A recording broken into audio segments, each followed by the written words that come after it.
ਮੈਂ ਵਿਧਵਾ ਸੀ ਤੇ ਮੈਂ ਚਾਹੁੰਦੀ ਸੀ ਕਿ ਮੇਰਾ ਦਿਓਰ ਮੇਰੇ ਨਾਲ ਵਿਆਹ ਕਰੇ, ਪਰ ਮੇਰੀ ਸੱਸ ਨੇ ਮੇਰੇ ਦਿਓਰ ਦਾ ਵਿਆਹ ਇੱਕ ਅੰਨੀ ਕੁੜੀ ਨਾਲ ਤੈਅ ਕਰ ਦਿੱਤਾ। ਮੇਰਾ ਦਿਓਰ ਅਮਰੀਕਾ ਤੋਂ ਡਾਕਟਰ ਦੀ ਡਿਗਰੀ ਲੈ ਕੇ ਆਇਆ ਸੀ। ਮੈਂ ਸੋਚਿਆ ਸੀ ਕਿ ਮੇਰਾ ਦਿਓਰ ਇਸ ਵਿਆਹ ਤੋਂ ਇਨਕਾਰ ਕਰ ਦੇਵੇਗਾ, ਪਰ ਉਸਨੇ ਤਾਂ ਖੁਸ਼ੀ-ਖੁਸ਼ੀ ਉਸ ਅੰਨੀ ਕੁੜੀ ਨਾਲ ਵਿਆਹ ਕਰ ਲਿਆ। ਰਾਤ ਨੂੰ ਦੁੱਧ ਦੇਣ ਦੇ ਬਹਾਨੇ ਉਹਨਾਂ ਦੇ ਕਮਰੇ ਵਿੱਚ ਗਈ ਤਾਂ ਮੇਰੇ ਦਿਓਰ ਨੂੰ ਦੇਖ ਕੇ ਮੇਰੀ ਚੀਕ ਨਿਕਲ ਗਈ, ਕਿਉਂਕਿ ਮੇਰੇ ਵਿਆਹ ਦੇ 6 ਮਹੀਨੇ ਬਾਅਦ ਹੀ ਮੇਰੇ ਪਤੀ ਦੀ ਮੌਤ ਹੋ ਗਈ ਸੀ। ਪਤੀ ਦੀ ਮੌਤ ਤੋਂ ਬਾਅਦ ਮੇਰੇ ਪੇਕੇ ਵਾਲੇ ਮੈਨੂੰ ਲੈਣ ਆਏ, ਪਰ ਮੈਂ ਮਨਾ ਕਰ ਦਿੱਤਾ ਕਿਉਂਕਿ ਮੈਂ ਉਹਨਾਂ 'ਤੇ ਬੋਝ ਨਹੀਂ ਬਣਨਾ ਚਾਹੁੰਦੀ ਸੀ। ਪੇਕਿਆਂ ਦੇ ਹਾਲਾਤ ਵੀ ਠੀਕ ਨਹੀਂ ਸਨ। ਬੜੀ ਮੁਸ਼ਕਿਲ ਨਾਲ ਮੇਰਾ ਵਿਆਹ ਕੀਤਾ ਸੀ। ਮੇਰੇ ਪਤੀ ਦੀ ਮੌਤ ਤੋਂ ਬਾਅਦ ਮੈਨੂੰ ਲੱਗ ਰਿਹਾ ਸੀ ਕਿ ਮੇਰੀ ਸੱਸ ਨੂੰ ਮੇਰਾ ਵਿਆਹ ਆਪਣੇ ਛੋਟੇ ਬੇਟੇ ਨਾਲ ਕਰ ਦੇਣਾ ਚਾਹੀਦਾ ਹੈ। ਇਸ ਲਈ ਮੈਂ ਉਸ ਦਾ ਦਿਲ ਜਿੱਤਣ ਦੀ ਪੂਰੀ ਕੋਸ਼ਿਸ਼ ਕਰ ਰਹੀ ਸੀ। ਮੇਰੀ ਸੱਸ ਮੈਥੋਂ ਹਮੇਸ਼ਾ ਖੁਸ਼ ਰਹਿੰਦੀ, ਮੈਨੂੰ ਆਸ਼ੀਰਵਾਦ ਵੀ ਦਿੰਦੀ ਸੀ। ਮੇਰੇ ਸਸੁਰਾਲ ਵਿੱਚ ਮੇਰੀ ਸੱਸ ਦੀ ਹੀ ਚੱਲਦੀ ਸੀ। ਮੇਰਾ ਦਿਓਰ ਅਮਰੀਕਾ ਤੋਂ ਪੜ੍ਹ ਕੇ ਵਾਪਸ ਆਉਣ ਵਾਲਾ ਸੀ। ਮੈਂ ਮਨ ਹੀ ਮਨ ਬਹੁਤ ਖੁਸ਼ ਸੀ। ਮੈਨੂੰ ਪੂਰਾ ਯਕੀਨ ਸੀ ਕਿ ਮੇਰੀ ਸੱਸ ਮੇਰਾ ਵਿਆਹ ਮੇਰੇ ਦਿਓਰ ਨਾਲ ਕਰ ਦੇਵੇਗੀ। ਮੈਂ ਇਸ ਘਰ ਦੀ ਮਾਲਕਿਨ ਬਣਨ ਦੇ ਸੁਪਨੇ ਲੈ ਰਹੀ ਸੀ। ਮੇਰਾ ਪਤੀ ਜ਼ਿਆਦਾ ਪੜ੍ਹਿਆ ਲਿਖਿਆ ਨਹੀਂ ਸੀ। ਉਸਨੂੰ ਵਿਆਹ ਤੋਂ ਪਹਿਲਾਂ ਹੀ ਇੱਕ ਬਿਮਾਰੀ ਸੀ, ਪਰ ਮੇਰੀ ਸੱਸ ਨੇ ਇਹ ਗੱਲ ਸਾਡੇ ਤੋਂ ਲੁਕਾ ਕੇ ਰੱਖੀ ਸੀ। 6 ਮਹੀਨੇ ਬਾਅਦ ਹੀ ਮੇਰੇ ਪਤੀ ਦੀ ਅਚਾਨਕ ਤਬੀਅਤ ਖਰਾਬ ਹੋ ਕੇ ਮੌਤ ਹੋ ਗਈ। ਪਰ ਇੱਕ ਦਿਨ ਜਦੋਂ ਮੇਰੀ ਸੱਸ ਨੇ ਕਿਹਾ ਕਿ ਹੁਣ ਮੈਂ ਆਪਣੇ ਛੋਟੇ ਬੇਟੇ ਦਾ ਵਿਆਹ ਕਰਾਂਗੀ, ਮੈਂ ਮਨ ਹੀ ਮਨ ਸੋਚਿਆ ਕਿ ਮੈਂ ਇੱਕ ਨੌਕਰਾਨੀ ਦੀ ਤਰ੍ਹਾਂ ਉਹਨਾਂ ਦੀ ਸੇਵਾ ਕਰ ਰਹੀ ਸੀ। ਮੇਰੀ ਸਾਰੀ ਮਿਹਨਤ ਬਰਬਾਦ ਹੋਣ ਵਾਲੀ ਸੀ। ਇੱਕ ਵਾਰ ਮੈਂ ਤੇ ਮੇਰੀ ਸੱਸ ਮੰਦਰ ਗਈਆਂ ਤਾਂ ਅਸੀਂ ਦੇਖਿਆ ਕਿ ਇੱਕ ਜਵਾਨ ਕੁੜੀ ਭੀਖ ਮੰਗ ਰਹੀ ਸੀ ਜੋ ਅੰਨੀ ਸੀ। ਉਸ ਨੂੰ ਦੇਖ ਕੇ ਮੇਰੀ ਸੱਸ ਬਹੁਤ ਦੁਖੀ ਹੋ ਗਈ। ਉਸ ਕੋਲ ਬੈਠ ਕੇ ਉਸ ਨੂੰ ਪੁੱਛਣ ਲੱਗੀ ਕਿ ਤੂੰ ਅੰਨੀ ਕਿਵੇਂ ਹੋ ਗਈ ਤੇ ਇੱਥੇ ਕੀ ਕਰਦੀ ਹੈ। ਮੇਰੀ ਸੱਸ ਉਸ ਨਾਲ ਇੰਜ ਗੱਲਾਂ ਕਰ ਰਹੀ ਸੀ ਜਿਵੇਂ ਉਸ ਨੂੰ ਪਹਿਲਾਂ ਤੋਂ ਜਾਣਦੀ ਹੋਵੇ। ਉਹ ਉਸ ਕੁੜੀ ਤੋਂ ਮਾफ़ੀ ਮੰਗ ਰਹੀ ਸੀ, ਉਸ ਨੂੰ ਆਪਣੇ ਨਾਲ ਚੱਲਣ ਲਈ ਕਹਿ ਰਹੀ ਸੀ, ਪਰ ਉਸ ਕੁੜੀ ਨੇ ਮੈਂ ਤੇਰੇ ਨਾਲ ਹਰਗਿਜ਼ ਨਹੀਂ ਜਾਵਾਂਗੀ। ਮੇਰੇ ਨਾਲ ਜੋ ਕੁਝ ਵੀ ਹੋਇਆ ਉਹ ਤੁਹਾਡੇ ਕਰਕੇ ਹੋਇਆ ਹੈ। ਮੇਰੀ ਸੱਸ ਰੋ ਰੋ ਕੇ ਉਸ ਤੋਂ ਮਾफ़ੀ ਮੰਗ ਰਹੀ ਸੀ। ਮੇਰੀ ਸੱਸ ਉਸ ਨੂੰ ਆਪਣੇ ਨਾਲ ਘਰ ਲੈ ਆਈ। ਜਦੋਂ ਮੈਂ ਪੁੱਛਿਆ ਤਾਂ ਮੇਰੀ ਸੱਸ ਨੇ ਇੰਨਾ ਹੀ ਕਿਹਾ ਕਿ ਮੈਂ ਉਸ ਦਾ ਵਿਆਹ ਆਪਣੇ ਬੇਟੇ ਨਵੀਨ ਨਾਲ ਕਰਾਂਗੀ। ਇਹ ਸੁਣ ਕੇ ਮੇਰੇ ਪੈਰਾਂ ਥੱਲਿਓਂ ਜ਼ਮੀਨ ਖਿਸਕ ਗਈ, ਕਿਉਂਕਿ ਮੈਂ ਜੋ ਸੁਪਨਾ ਦੇਖਿਆ ਸੀ ਉਹ ਬਿਖਰਦਾ ਹੋਇਆ ਨਜ਼ਰ ਆ ਰਿਹਾ ਸੀ। ਮੇਰੀ ਸੱਸ ਕਹਿਣ ਲੱਗੀ ਕਿ ਮੈਨੂੰ ਇਸ ਬਾਰੇ ਦੁਬਾਰਾ ਕੋਈ ਸਵਾਲ ਨਾ ਕਰੀ। ਮੈਨੂੰ ਸਮਝ ਨਹੀਂ ਆ ਰਿਹਾ ਸੀ ਕਿ ਮੇਰੀ ਸੱਸ ਆਪਣੇ ਡਾਕਟਰ ਬੇਟੇ ਦਾ ਵਿਆਹ ਇੱਕ ਅੰਨੀ ਭਿਖਾਰਣ ਨਾਲ ਕਿਵੇਂ ਕਰ ਸਕਦੀ ਸੀ। ਮੈਨੂੰ ਯਕੀਨ ਸੀ ਕਿ ਮੇਰਾ ਦਿਓਰ ਇਸ ਵਿਆਹ ਲਈ ਤਿਆਰ ਨਹੀਂ ਹੋਵੇਗਾ। ਕੁਝ ਦਿਨਾਂ ਬਾਅਦ ਮੇਰਾ ਦਿਓਰ ਘਰ ਆ ਗਿਆ। ਮੇਰੀ ਸੱਸ ਨੇ ਵਿਆਹ ਦੀਆਂ ਤਿਆਰੀਆਂ ਸ਼ੁਰੂ ਕਰ ਦਿੱਤੀਆਂ। ਜਦੋਂ ਮੇਰੇ ਦਿਓਰ ਨੇ ਕੁੜੀ ਨੂੰ ਦੇਖਿਆ ਤਾਂ ਉਹ ਖੁਸ਼ ਹੋ ਗਿਆ, ਪਰ ਮੈਂ ਹੈਰਾਨ ਸੀ ਕਿ ਉਹ ਇੰਨਾ ਖੁਸ਼ ਕਿਉਂ ਸੀ। ਮੇਰੀ ਚਿੰਤਾ ਵੱਧਦੀ ਜਾ ਰਹੀ ਸੀ। ਮੇਰੇ ਦਿਓਰ ਤੇ ਉਸ ਕੁੜੀ ਦਾ ਵਿਆਹ ਹੋ ਗਿਆ। ਮੇਰੇ ਸਾਰੇ ਸੁਪਨੇ ਚਕਨਾਚੂਰ ਹੋ ਗਏ। ਮੇਰੀ ਦਰਾਣੀ ਅੰਨੀ ਹੋਣ ਕਰਕੇ ਉਸ ਦੀ ਜ਼ਿੰਮੇਵਾਰੀ ਮੈਨੂੰ ਦੇ ਦਿੱਤੀ ਗਈ। ਮੈਨੂੰ ਇਹ ਬਰਦਾਸ਼ਤ ਨਹੀਂ ਸੀ। ਪਹਿਲਾਂ ਮੈਂ ਸੱਸ ਦੀ ਇੰਨੀ ਸੇਵਾ ਕੀਤੀ ਤੇ ਹੁਣ ਦਰਾਣੀ ਦੀ ਸੇਵਾ ਕਰਾਂ। ਮੈਂ ਹਿੰਮਤ ਕਰਕੇ ਸੱਸ ਨਾਲ ਗੱਲ ਕਰਨ ਬਾਰੇ ਫੈਸਲਾ ਕੀਤਾ ਤੇ ਉਸ ਦੇ ਕਮਰੇ ਵਿੱਚ ਗਈ। ਮੈਂ ਆਪਣੀ ਸੱਸ ਨੂੰ ਕਿਹਾ ਕਿ ਤੁਸੀਂ ਮੇਰੇ ਬਾਰੇ ਕੀ ਸੋਚਿਆ? ਕਦੋਂ ਤੱਕ ਮੈਨੂੰ ਇਸ ਤਰ੍ਹਾਂ ਨੌਕਰਾਣੀ ਬਣਾ ਕੇ ਰੱਖੋਗੇ? ਪਹਿਲਾਂ ਤਾਂ ਸਿਰਫ ਤੁਸੀਂ ਸੀ, ਹੁਣ ਅੰਨੀ ਦਰਾਣੀ ਵੀ ਮੇਰੇ ਸਿਰ 'ਤੇ ਬਿਠਾ ਦਿੱਤੀ। ਤੁਹਾਡੀ ਸੇਵਾ ਮੈਂ ਪੂਰੇ ਮਨ ਨਾਲ ਕਰ ਰਹੀ ਸੀ, ਪਰ ਉਸ ਦੀ ਸੇਵਾ ਨਹੀਂ ਕਰ ਸਕਦੀ। ਮੇਰੀ ਸੱਸ ਨੇ ਕਿਹਾ, ਆ ਮੇਰੇ ਕੋਲ ਬੈਠ, ਮੈਂ ਤੈਨੂੰ ਦੱਸਦੀ ਹਾਂ ਉਹ ਕੁੜੀ ਅਸਲ ਵਿੱਚ ਕੌਣ ਹੈ।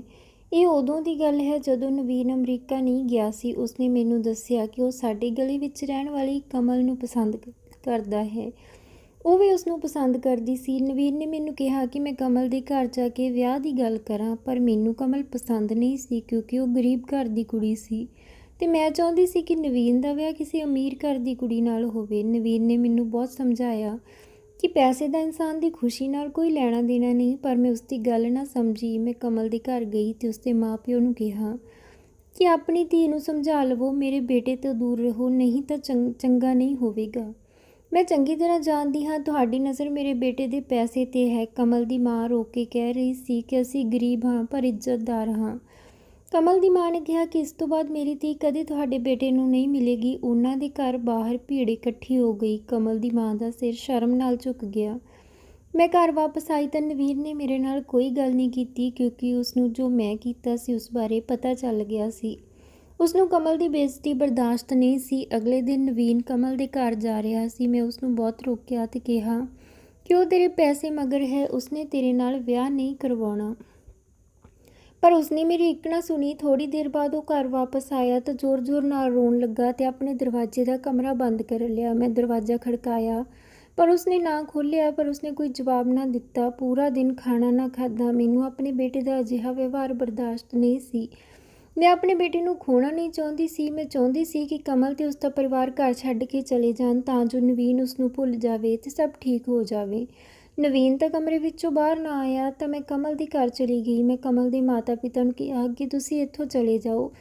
ਇਸ ਦੇ ਬਦਲੇ ਮੈਂ ਤੁਹਾਨੂੰ ਮੂੰਹ ਮੰਗੇ ਪੈਸੇ ਦੇਣ ਨੂੰ ਤਿਆਰ ਹਾਂ। ਬਸ ਕਮਲ ਨੂੰ ਕਹੋ ਕਿ ਮੇਰੇ ਬੇਟੇ ਦੀ ਜ਼ਿੰਦਗੀ ਵਿੱਚੋਂ ਨਿਕਲ ਜਾਵੇ। ਉਦੋਂ ਹੀ ਕਮਲ ਕਮਰੇ ਵਿੱਚੋਂ ਬਾਹਰ ਆਈ ਤੇ ਬੋਲੀ ਕਿ ਚਿੰਤਾ ਨਾ ਕਰੋ, ਮੈਂ ਤੁਹਾਡੇ ਬੇਟੇ ਨੂੰ ਦੁਬਾਰਾ ਕਦੇ ਨਹੀਂ ਦੇਖ ਪਾਵਾਂਗੀ। ਅੱਜ ਵੀ ਉਹ ਮੈਨੂੰ ਮਿਲਣ ਆਇਆ ਸੀ ਪਰ ਮੈਂ ਉਸਨੂੰ ਵਾਪਸ ਭੇਜ ਦਿੱਤਾ। ਮੈਂ ਹਮੇਸ਼ਾ ਲਈ ਉਸ ਨਾਲ ਰਿਸ਼ਤਾ ਖਤਮ ਕਰ ਦਿੱਤਾ ਹੈ।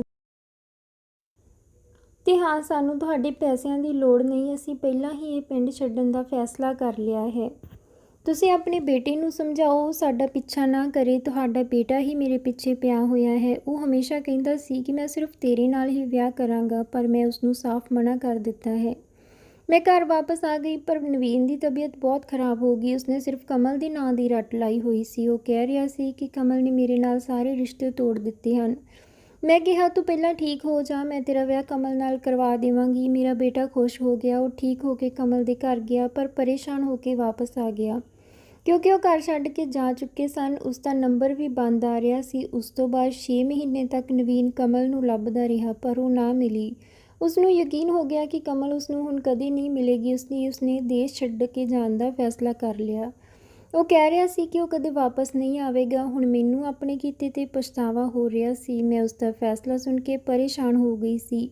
ਜੇ ਮੈਂ ਅਜਿਹਾ ਨਾ ਕਰਦੀ ਤਾਂ ਮੇਰਾ ਬੇਟਾ ਮੇਰੀਆਂ ਅੱਖਾਂ ਸਾਹਮਣੇ ਰਹਿੰਦਾ। ਮੈਂ ਉਸਨੂੰ ਸਮਝਾਉਣ ਤੇ ਰੋਕਣ ਦੀ ਬਹੁਤ ਕੋਸ਼ਿਸ਼ ਕੀਤੀ ਪਰ ਉਹ ਮੇਰੀ ਗੱਲ ਨਾਲ ਸਹਿਮਤ ਨਾ ਹੋਇਆ ਤੇ ਚਲਿਆ ਗਿਆ। ਮੈਂ ਉਸਦੇ ਜਾਣ ਤੋਂ ਕਮਲ ਨੂੰ ਲੱਭਦੀ ਰਹੀ ਪਰ ਹੁਣ ਜਾ ਕੇ ਉਹ ਮੈਨੂੰ ਮਿਲੀ। ਕਮਲ ਨੇ ਦੱਸਿਆ ਕਿ ਇੱਕ ਦੁਰਘਟਨਾ ਵਿੱਚ ਉਸਦੇ ਮਾਂ-ਪਿਓ ਦੀ ਮੌਤ ਹੋ ਗਈ ਤੇ ਉਸਦੀ ਅੱਖਾਂ ਦੀ ਰੌਸ਼ਨੀ ਚਲੀ ਗਈ। ਮੇਰੇ ਕੋਲ ਮੇਰੀ ਗਲਤੀ ਸੁਧਾਰਨ ਦਾ ਇਹੀ ਇੱਕ ਮੌਕਾ ਸੀ, ਇਸ ਲਈ ਮੈਂ ਨਵੀਨ ਦੇ ਵਾਪਸ ਆਉਂਦੇ ਹੀ ਉਸਦਾ ਵਿਆਹ ਕਮਲ ਨਾਲ ਕਰਵਾ ਦਿੱਤਾ। ਮੇਰੀ ਸੱਸ ਦੀਆਂ ਅੱਖਾਂ ਭਰ ਆਈਆਂ। ਉਹ ਕਹਿਣ ਲੱਗੀ ਕਿ ਮੈਂ ਜਾਣਦੀ ਸੀ ਕਿ ਤੇਰੇ ਮਨ ਵਿੱਚ ਕੀ ਸੀ ਪਰ ਮੈਂ ਉਹ ਨਾ ਕਰ ਪਾਈ ਕਿਉਂਕਿ ਮੈਂ ਮਜਬੂਰ ਸੀ। ਤੂੰ ਮੇਰੀ ਧੀ ਵਰਗੀ ਹੈ। ਜੋ ਤੂੰ ਮੇਰੀ ਸੇਵਾ ਕੀਤੀ ਹੈ ਉਸ ਦਾ ਫਲ ਤੈਨੂੰ ਜ਼ਰੂਰ ਮਿਲੇਗਾ। ਜੇ ਤੂੰ ਚਾਹੇਂ ਤਾਂ ਤੇਰੇ ਲਈ ਇੱਕ ਵਧੀਆ ਮੁੰਡਾ ਲੱਭ ਕੇ ਤੇਰਾ ਵਿਆਹ ਕਰ ਦੇਵਾਂਗੀ। ਪਰ ਤੂੰ ਨਵੀਨ ਨਾਲ ਕਦੇ ਖੁਸ਼ ਨਹੀਂ ਰਹਿ ਸਕਦੀ ਸੀ ਕਿਉਂਕਿ ਉਸਦੀ ਖੁਸ਼ੀ ਤਾਂ ਕਮਲ ਸੀ। ਮੈਂ ਜਾਇਦਾਦ ਦੇ 2 ਹਿੱਸੇ ਕਰਕੇ ਇੱਕ ਹਿੱਸਾ ਤੈਨੂੰ ਤੇ ਇੱਕ ਨਵੀਨ ਨੂੰ ਦੇ ਦੇਵਾਂਗੀ। ਮੈਨੂੰ ਅਹਿਸਾਸ ਹੋਇਆ ਕਿ ਮੈਂ ਕਿੰਨੀ ਗਲਤ ਸੀ। ਪੈਸੇ ਦੇ ਲਾਲਚ ਵਿੱਚ ਮੈਂ ਆਪਣੀ ਸੱਸ ਦਾ ਪਿਆਰ ਨਹੀਂ ਦੇਖ ਸਕੀ। ਉਹ ਤਾਂ ਮੈਨੂੰ ਆਪਣੀ ਧੀ ਸਮਝਦੀ ਸੀ। ਚਾਹੁੰਦੀ ਤਾਂ ਬੇਟੇ ਦੀ ਮੌਤ ਤੋਂ ਬਾਅਦ ਮੈਨੂੰ ਘਰ ਵਾਪਸ ਭੇਜ ਸਕਦੀ ਸੀ। ਮੈਂ ਆਪਣੀ ਸੱਸ ਨੂੰ ਕਿਹਾ ਕਿ ਮੈਂ ਤੁਹਾਨੂੰ ਛੱਡ ਕੇ ਕਿਤੇ ਨਹੀਂ ਜਾਣਾ, ਇੱਥੇ ਹੀ ਰਹਿਣਾ ਹੈ। ਮੇਰੀ ਸੱਸ ਨੇ ਮੈਨੂੰ ਗਲੇ ਲਗਾ ਲਿਆ। ਹੁਣ ਮੈਂ ਕਮਲ ਨੂੰ ਆਪਣੀ ਭੈਣ ਦੀ ਤਰ੍ਹਾਂ ਹੀ ਸਮਝਦੀ। ਕੁਝ ਸਮੇਂ ਬਾਅਦ ਨਵੀਨ ਨੇ ਕਮਲ ਦੀ ਅੱਖਾਂ ਦਾ ਆਪਰੇਸ਼ਨ ਅਮਰੀਕਾ ਵਿੱਚ ਕਰਵਾਉਣ ਦਾ ਫੈਸਲਾ ਕੀਤਾ। ਉਮੀਦ ਸੀ ਕਿ ਉਸਦੀਆਂ ਅੱਖਾਂ ਠੀਕ ਹੋ ਜਾਣਗੀਆਂ। ਦੋਸਤੋ, ਕਈ ਵਾਰ ਅਸੀਂ ਪੈਸੇ ਦੇ ਲਾਲਚ ਵਿੱਚ ਇਨਸਾਨੀਅਤ ਹੀ ਭੁੱਲ ਜਾਂਦੇ ਹਾਂ। ਤਾਂ ਇਹ ਸੀ ਅੱਜ ਦੀ ਕਹਾਣੀ। ਉਮੀਦ ਕਰਦੇ ਹਾਂ ਤੁਹਾਨੂੰ ਪਸੰਦ ਆਈ ਹੋਵੇਗੀ। ਤਾਂ ਵੀਡੀਓ ਨੂੰ ਲਾਈਕ ਤੇ ਸ਼ੇਅਰ ਜ਼ਰੂਰ ਕਰ ਦਿਓ ਤੇ ਚੈਨਲ ਨੂੰ ਵੀ ਜ਼ਰੂਰ ਸਬਸਕ੍ਰਾਈਬ ਕਰਿਓ।